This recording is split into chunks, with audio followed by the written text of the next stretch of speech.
到了早上呢，李维趴在那用狙击枪监视父亲，而安雅则处理伤口，是相见半露。安雅又写下了一句话：“这是我最棒的生日。”行了，我看李维你是完全沦陷了。接着李维开始修理损坏的防护网和悬空雷，而安雅负责替他警戒。完了，这郎情妾意呀！此时从下面飞起一个无人机，但自动机枪并未攻击无人机，无人机迅速飞走，两人对此一头雾水。12月入冬，李维做了一棵圣诞树，并祝安雅圣诞快乐。接下来日子里，两人开始了隔空恋爱的故事，甚至还下起了国际象棋。李维你怕是不知道安雅的真实身份，那可是象棋的世界冠军。某个深夜啊，李维再次从噩梦中惊醒，时间已经到了2月，网恋这么久也该奔现了。果然奇迹发生了，大家还记得之前安雅父亲的 flag 吗？晚上李维问安雅：“今天你怎么没去巡逻？”而安雅则坐在那里看着父亲的照片哭泣，伤心难过的他写下这么一句话。完了，是个男人此刻都恨不得插上翅膀。于是李维拆掉了一个火箭弹头里的炸药，做了一套工具。对面的安雅观察到以后，便明白了他的意图。真男人李维上线，他把绑着绳索的火箭弹发射到了对面，火箭弹就像爱神丘比特的箭一样，义无反顾地飞了过去，熊熊爱火立刻点燃了大树。安雅立刻灭火，同时把绳索固定好。而李维也向对面发出了今晚共进晚餐的邀请。兄弟，你还记得雷普里问你的时候你怎么回答的吗？我不谈恋爱，但是我很理解你，谁能拒绝安雅呢？于是两人精心打扮啊，李维还甚至去摘了一束花，滑向了心爱之人。不过因为高低差的缘故啊，他只滑到了一半，剩下的路还得自己爬过去，真的很辛苦。不过没关系，到了对面，李维你再也不需要用自己的双手了。两人终于见面，真的是郎情妾意，甜一度爆表。因为刚才爬过来爬出一身汗啊，安雅先让他去洗澡，说我给你拿点这里驻站人员的衣服过来。结果去挂衣服的时候，安雅故意把衣服挂得很远，以至于洗完澡的李维光着屁股走出来穿衣服。这一切都被摄像头后面的安雅看个精光。这地方有摄像头啊，你们真的不怕上面有监控吗？接下去两人衣冠楚楚的共进晚餐啊，先是交流了下彼此对任务的看法以及各自的过去，甚至安雅还暗示了自己的狙杀记录更远。当然这些都是废话，我们直接到重点。不过重点是根本看不清啊。结束以后，安雅果然说起了自己父亲的事情，两人依偎在一起看猎户座。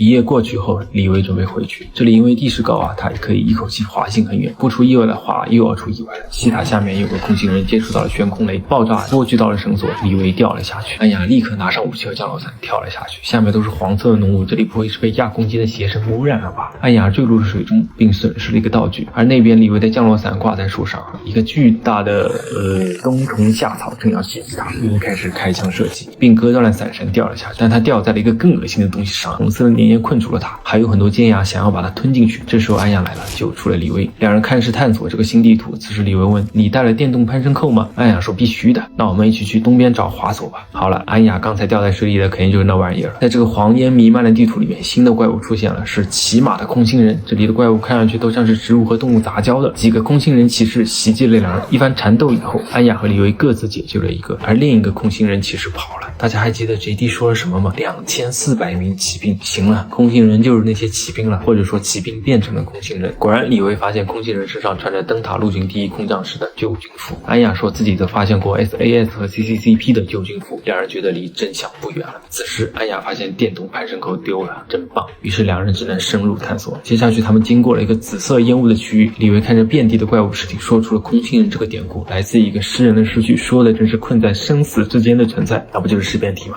再往下走，两人发现了一个小镇，在一个教堂里，他们发现了大量自杀的人。是什么原因让这些人选择自杀呢？两人继续探索，被大量的人头蜘蛛和空心人袭击。这个电影真的很适合改编成游戏。清了一波怪以后，两人逃进了靠近峡谷围墙的基地。根据电影的套路，他们进去以后一定能发现真相，因为电影所剩的时间不多了。果然他们走过大量类似实验室的地方，发现了一盘写着上帝原谅我们的录像带以及备用发电机。于是他们启动电源，九头蛇索拉博士上线。不好意思说错了，录像里面一个女博士说出了真相，原来当年盟军在这里搞实验。在灯塔那边，奥本海默发明了核弹，在这里他们创造了生化导弹，结果发生了大地震啊，基地受损，生化导弹里的毒气泄露。于是任务从研究变成了遏制，以保证这里的毒素不会泄露出去，因为这种毒素会让生物体的基因融合，不管是人、植物、动物还是昆虫，都会一起成为缝合怪。再往里去啊，两人发现了更新的电脑设备，原来有一家叫黑虎的基因研究公司接管了这里，而无人机就是在这里收集基因样本的。黑虎想要制造超级士兵，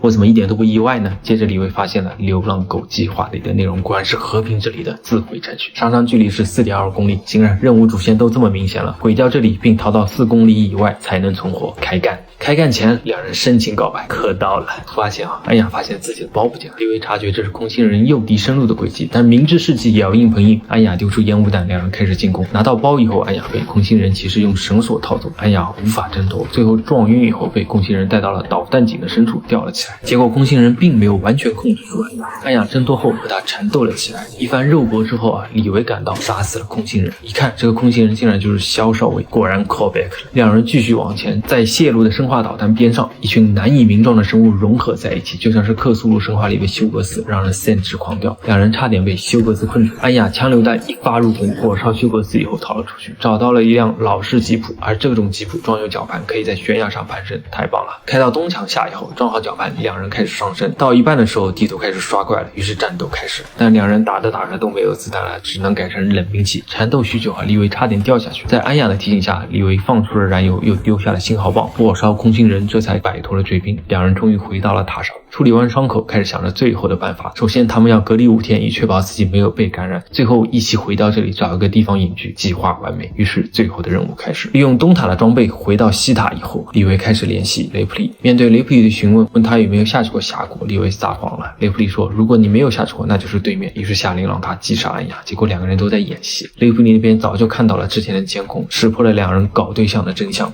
所以雷普利你一开始就应该选一个基佬来执行这次任务。但是雷普利是个负责任的人，决定亲自带队去清除李维和安雅，这不就是送人头吗？这边李维和安雅在大耳朵边上布置了什么，一边还打情骂俏。但很快一架黑服的直升机来了，之前不是还说禁飞区呢，现在装都不装了咯。直升机直接在西塔降落，并释放了4架无人机开始追杀二人。林中的二人呢也开始逃窜。无人机强大的火力看起来很厉害，击中了树木以后打伤了李维，但是被李维用格洛克就把一架打下来了。那边安雅一箭双雕也打下来了2架，最后一架呢也被李维击落。这些无人机真的是弱爆了。而在西塔，雷普利也被安雅瞄准了，奇怪的是安雅没有杀他，反而和李维一起射击了大耳朵上的炸药，大耳朵被破坏。流浪狗计划启动，雷普利他们意识到只剩2分钟了，立刻跑路。这一段真的很帅。果然最后一切都被和平了，而核弹的冲击波也让雷普利回到了 LV426。可惜的是受伤的李维似乎没来得及跑出核保圈，被冲击波冲进了水里，那就没事了。但是在两人约好的地点安雅没有等到李维，安雅伤心欲绝，在这里原地摆起了 pose。 但是没有关系，因为电影还没有结束。果然2个月以后，已经在当地成了打工小妹的安雅终于等到了她的爱人，故事结束。总的来说，这部科幻片呢还是值得一看的，美女加恋爱，怪物加突突。看到最后我才理解为什么男女主都是狙击手，这样他们枪法如神才合理嘛。但是呢我就想知道这个电影在情人节上线，它到底是给谁看的？